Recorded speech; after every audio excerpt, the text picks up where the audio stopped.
Hey, your old friend Galah Hound is here. And I'm doing my first turning something into dragons episode. And for this one, I'm gonna do a popular game series I've been meaning to cover for a while now. It's one of my favorites. It's kind of an oldies with lots of fighting and cool character designs, backstory lore, and yes, you guessed it, Mortal Kombat. But for this episode, I've also designed my own little narrator to describe these dragons to you. It's like a fun, quirky character. But enough talk. Let's get on with the video, huh?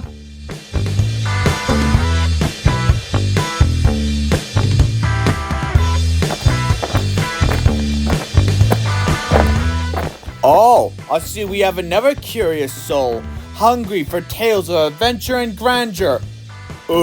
Actually, well, look no further, for I, Francis Freelance, Dragon Nerd and Beast Chronicler Extraordinaire, am more than happy to share the details of my ongoing exploits. That's great, but just save the questions for later. For now, I shall detail the rarest forms of dragons for mere mortals to combat. And I will start with this not-so-charming rascal, the Armored Shauconda, also known as the Winged Tyrant, a breed of dragon that only hatches once every 100 years or so. It is as rare as it is terrifying, growing to an overwhelming size of 26 to 31 meters, with a vast wingspan of 30 meters. Its body is heavily adorned with naturally grown armament, such as a reinforced skull and jagged spikes along its shoulders. And all that is just for defense. For attack, it has a warhammer-like tail for bashing and crushing. Its razor claws can cut through 10 men in a single slash. And its bright green fire breath can melt down solid rock within just a few seconds. Now that I'm finished describing its not-so-pretty face, allow me to explain how it got the name Winged Tyrant. Where it is a common behavioral trait for dragons to fight or even kill one another for dominance within their packs. The Armored Shauconda, on the other hand, this dragon would fight for dominance over numerous dragon packs, even those of separate breeds, like the Takaten Terror Slash and the Goro Hammerclaw, are forced into following this beast on its path of unbridled destruction and mayhem. Yes, it would destroy forest lands, cities, and pretty much anything that's in its way.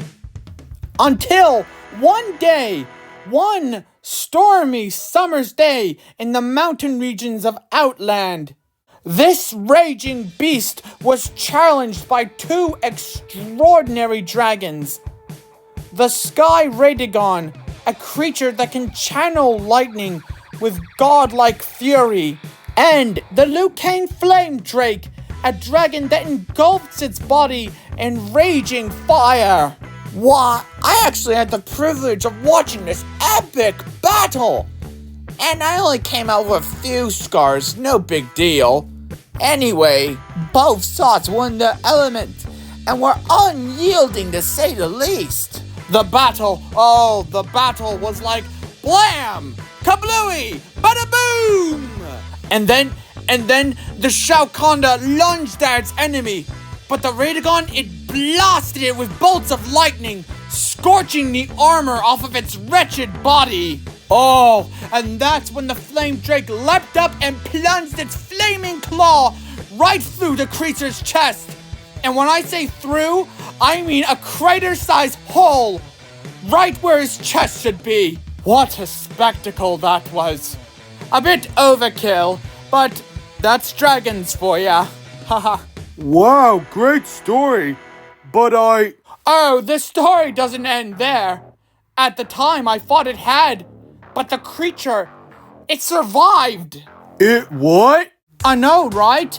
You'd think being roasted alive and having a respiratory system smashed that would be the end of it. But no, not for this beastie.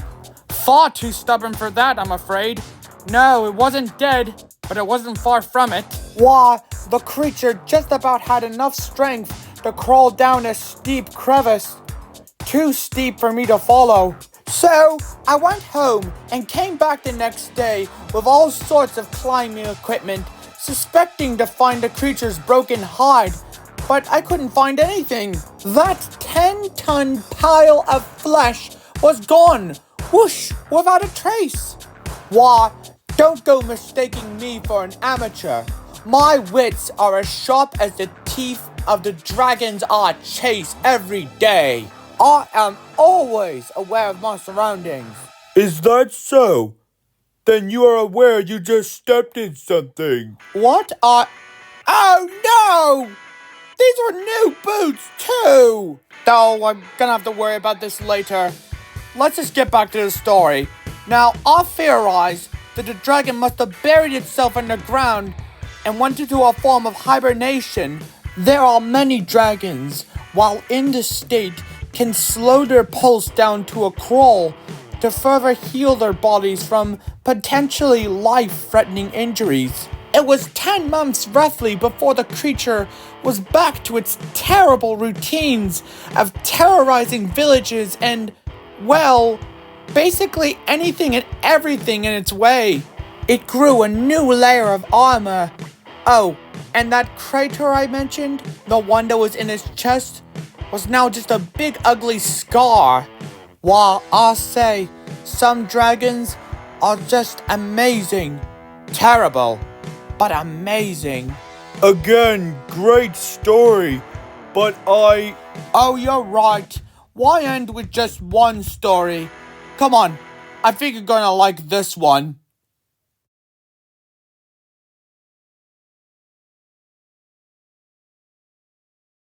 But sir, what I really need is... To hear about the Scorpio Wyverns. Yes, that is a truly unique breed of dragons. Why, I count myself fortunate enough to receive mere sunburns than third-degree burns from these not-so-friendly fire breathers. Now, legends and folklore depict the Scorpios receiving their fire powers from the depths of hell. Personally, I think it's a load of hot air. Get it? Hot air? Ugh. Well, anyway, their fire breath can burn so hot that they can evaporate entire lakes within a few short minutes. You're just making this up now, aren't you? Well, excuse me, but I don't see your degree in draconic biology. Have you spent the last 6 years studying everything that crawls, slithers, and flies? Not really, no, but Then let me finish. Now, the Scorpio Wyvern has a slim yet strong body figure that grows up to 15 to 20 meters with a wingspan of 20 meters. The creature has razor talons and a heavily armored jaw for up-close combat.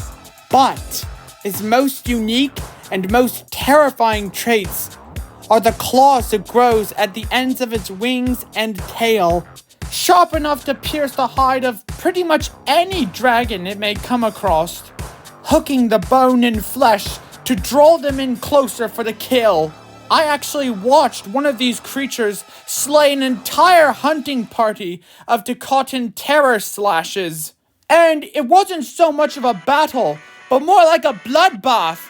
Despite being outnumbered 10 to 1, the Scorpio killed them with swift strikes and destroyed them with vicious fire blasts. And I had debris raining all over me. I came home that day with bruises and a little bit of trauma, but still better than a desk job, I say. Now, this dragon is a strong yet non-malicious breed, thankfully, tending to ignore humans and go for their prey with more meat on their bones. If you were to tick them off, however, you would find they are very vengeful creatures. For example, if you were to kill one, you'd be signing your own death warrant, for others of their kind will hunt you down for days on end. They are loyal pack creatures, I will give them that much. In other words, don't tick them off if you want to live long.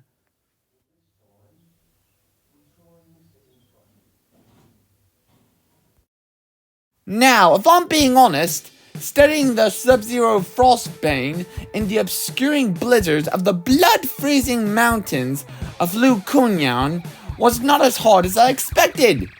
I only had frostbite from head to toe, no biggie.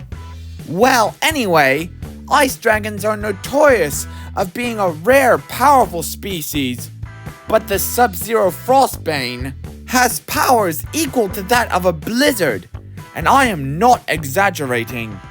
These creatures have a lightweight armored body frame of 17 to 20 meters and a wingspan of 20 meters.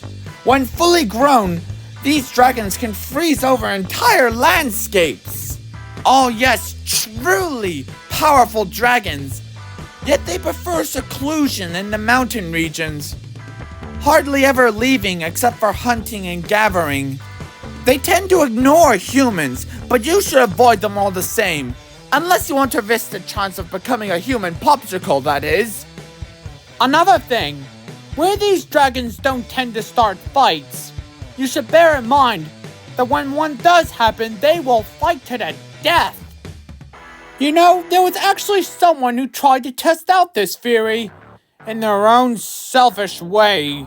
A very pasty, weird-looking village chieftain by the name of Kon Cho. He discovered a vein of silver in the mountain regions, right where the Frostbanes nest.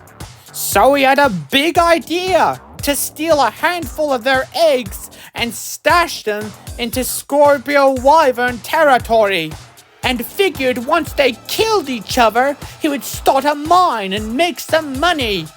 Except his plan backfired in the worst way possible.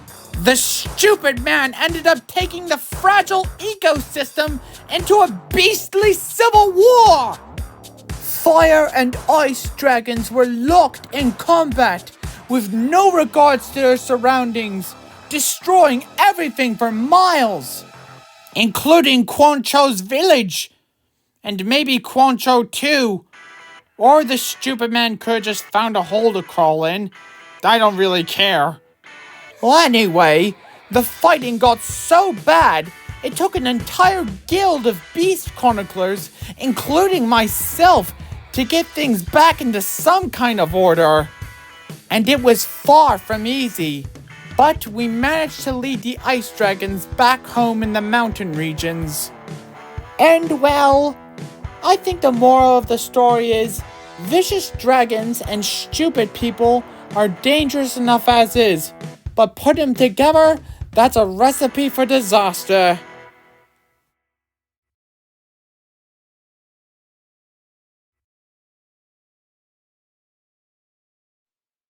Now, this right here is... Oh, really, Galah Hound? You're throwing a bunch of sci-fi into this fantasy lore? How will that make any sense? That's not my name, and there's no reason for you to shout. Oh, I wasn't talking to you. Well, who are you talking to? We're the only ones here. Oh, let's just say breaking the fourth wall isn't as fun as you'd think. What walls? What are you talking about? Oh, let's just continue with the story. It's the last one for this episode. Episode? What? Now, the creature I'm describing here is technically not a dragon. Actually, it's technically not a living creature at all. But it's just so terrifyingly delightful, I just can't resist. Now, it all started months prior, with numerous sightings, but no identification. Some say it was a new breed of dragon, while others were saying it was a brutal war machine. At the time, all that was confirmed was the path of unparalleled destruction that was left behind. After examining the trail myself, I determined that the creature moves a lot like a dragon, and yet it wasn't stopping for anything. Not for food, not for sleep, not for anything really. The creature doesn't match the behavioral patterns of any dragons that I know of, and I know of just about every single one of them, really. Oh, really? Yes, really. Don't get sucky with me. I'm the narrator of this episode. What are you, fourth wall breaks aside? I spent days following the trail, whilst racking my brain trying to figure out what exactly it was I was tracking. Until at last I found it. It was more than I expected and worse than I feared. It was both dragon and war machine. It was a red and silver dragon mech with a body of 20 to 25 meters and a mechanical wingspan of roughly 27 meters, equipped with thruster turbines and an assortment of projectile weaponry, including the dragon's iconic fire breath. And for some reason, it had what appeared to be a compactor inside its chest. I can only guess it's for crushing weaker dragons, but why would you put a compactor inside a robot dragon? Then again, why would you build a robot dragon in the first place? Now, this mechanical monstrosity is just too intricate to have been made from scratch. My theory is that whatever mad scientist must have taken the skeletal remains of a dragon and used it as some sort of template for its design. Well, I can only speculate. Sadly, I never got the chance to test out this theory, cause the blasted thing noticed me and then tried to kill me. Now, I've been chased around plenty of time by vicious beasties and angry ex-girlfriends, but this was different.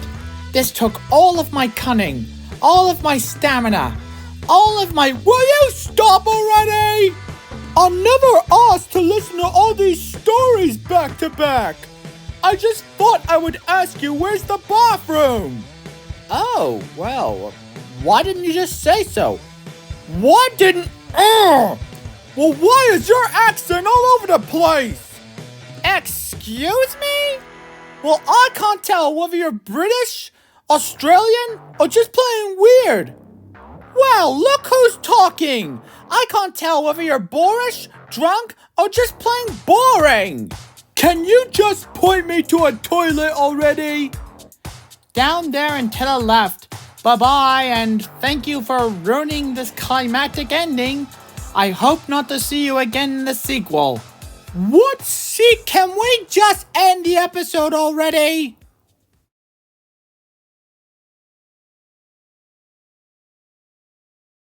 Bet you weren't expecting that big robot dragon at the end there, huh? And what are your thoughts on Francis Freelance? If you enjoyed this video as much as I have, don't forget to like, comment, and subscribe, folks. But seriously, this video was so much fun to do, but that's all the time we got, so I'll see you later.